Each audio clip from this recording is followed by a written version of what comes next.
Hey, what's going on everybody, and welcome back to the Whiskey Cove. And on today's episode, we have Redwood Empire Screaming Titan whiskey review coming your way. Run the video.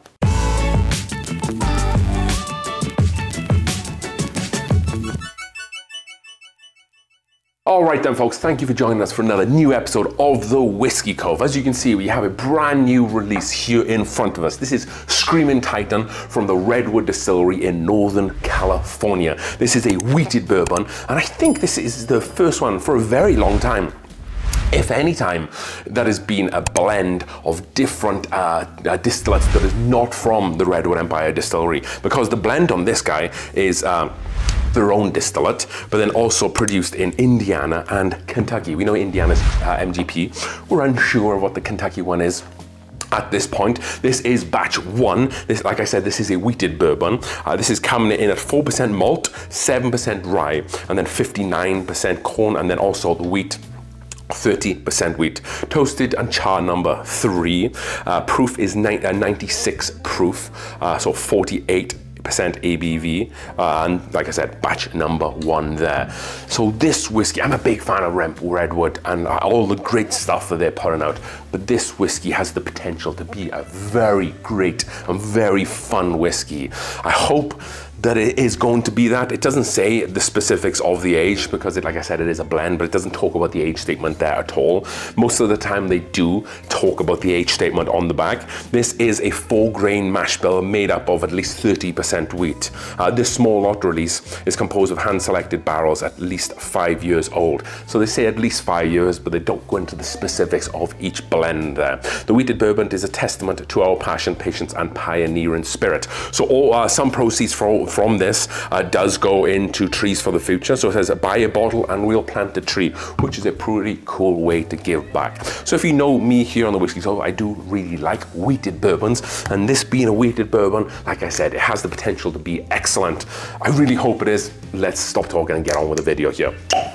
Brand new pop there, real cork. Always kudos for that. I always prefer a real cork as opposed to synthetic one there.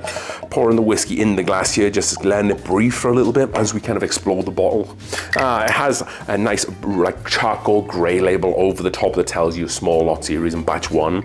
This is part of the 3-bottle series where they have like Foggy Knoll and another bottle that escapes my mind right now, but they all have the same pattern. And then it goes on to give you a lot of information on the back. So I have a lot of these bottles. I have the bottled in bond ones, the bottled in bond batch 1s from here. I have some of the other Pipe Dream cask strengths, the Lost Monarch cask strength, and I have some of the older stuff actually from back in the day, because this is definitely a top, I would say, 7 distillery for me. They make really great stuff. I hope this holds up to it. So then looking at the whiskey in the glass, it doesn't look amazingly thick. There's a little bit of an oiliness. It almost looks like it has a film on top of the screen, on top of the whiskey there. It is definitely lighter in color. Being at least 5 years old, it can have some higher age stuff in there, which can sometimes tend to lean to a darker whiskey. However, this is definitely coming in at more of a straw color, which potentially could be because of the wheat there. But it is definitely leaving like a nice film on the glass just as I'm kind of rolling it there. That being said, let's go in for a nose here. You definitely know you're drinking a wheater here. I wouldn't say that has some like deeper, darker oats and like wheaty notes, but it has some lighter cereal touches there. It's very fruit flavored on the nose. You get like a fruity pebble type note. Maybe some apples and pears. Not what I was expecting, actually, if I'm completely honest. A kind of nice touch of caramel there. Some butterscotch, which is really nice. But no real youthful notes there. No real ABV or proof spiking up there. Let's go in for a taste here. This is Redwood Empire Screaming Titan. So of course, with it being a lower proof whiskey, it doesn't give me an abundance of boom in my mouth, so to speak, but it does have a little bit of heat there that does remind you that you are drinking a bourbon, which is always quite nice. It does have a really nice sweetness there. I'm getting a little bit of a grassy note that I do tend to associate it with wheated bourbons. This is quite a sweet whiskey.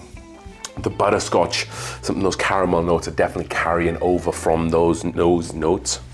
And then also as well, I'm getting a little bit of a wood presence, but there's not a huge amount of wood presence with this one. It's quite light, but there's definitely a touch there as well. Maybe more something like a cedar, something like a lighter, fresher wood as opposed to like a darker, deeper oak, walnut, something like that. Let's go in for another taste here. It is a little bit spiky in some aspects, like in terms of the heat and the ABV. The sweetness does do a good job at kind of folding in some of those gaps. I would say that the finish on this is quite long. It's quite a spicy finish, quite a peppery finish, and it does a good job of coating the mouth to kind of extend that finish with somewhat of the proof level that does have the 86 proof is what it was, yeah, 96 proof, excuse me. So not quite at the 100% or 150% ABV or 100 proof mark, but it kind of drinks maybe even a little higher than that, if I'm completely honest. Kind of, I would feel like this is maybe like a 53% ABV drinker, so an extra 5% ABV if we're trying to be really specific here. It's nice, it's approachable, but it's not as good as I wanted it to be. I really wanted this to be an absolute bowler. Sadly, so far, it hasn't been that. I think it could do with a little bit more of those notes rounded out. It being a Kentucky bourbon as well as MGP stuff, and then their own distillate. It's interesting to see this 4-grain mash bill come together, because you can have a regular bourbon which doesn't have any wheat, and then you can combine that with their own wheated bourbon at their own distillery, and then that's where they get like the 30% wheat. They just do a quick math. They're trying to sort out what exactly the specifics are per quantity that is in the mash bill to know how much of that percentage is wheat. So I would be interested to see, because I don't think MGP do much with wheated bourbon. Who knows where they're sourcing from in Kentucky? But maybe they're doing the whole wheated bourbon and they're backfilling with some of the other stuff from Kentucky and MGP. So, if you're new to this channel, we do 2 scoring systems here. We do value for money, which is A through F, and then we also do a score out of 100. So, as value for money, we take the 3 things into account. The bottle, the design, how well we were able to get it. Do you have to do much searching to be able to get it? Because that does cost time and stuff, so you need to think a little bit about that. And then score of 100 is purely the whiskey that we are drinking. We are not taking into account any other external factors. So, value for money. So, I paid $79.99 for this. However, the MSRP is $89.99, so I was very happy that I was able to pick this up for $10 less than MSRP. Thank you. So, value for money, I think it's a little bit higher priced, if I'm completely honest. What I like instead of this, you know, I probably would reach maybe for like a Bernheim barrel proof, or heck, just maybe even like the Bernheim small batch that has the 7-year age statement. Yes, that is a wheated whiskey, not a wheated bourbon. If you're able to find some of the old Larcenary single barrels, and I don't mean the Larcenary barrel proofs, I mean just the regular single barrels, I would probably drink that over this. Also, the Larcenary barrel proofs are probably better than this as well, and they're cheaper as well. But it's nice to have a wheated bourbon on the market from a different distillery. Value for money, I'm gonna go C. It is technically a craft whiskey after all, and that bumps it up a little bit from D. So score of 100, 50 out of 100 is right on point. Get a little bit of lemon flavor there, like a lemon bar, like a pastry lemon bar here that I didn't get on the end. You just increase your points by about 2. So score of 100, I'm going to give this a 60. I wanted this to be better. It had the potential to be better because they blended it with MGP and something else from Kentucky. Maybe they felt that they didn't quite have their wheated bourbon where they needed it to be and needed to blend it with maybe some older stuff. That's kind of the impression I get from this glass. I might not be totally correct, but that's kind of what I'm feeling with this as well.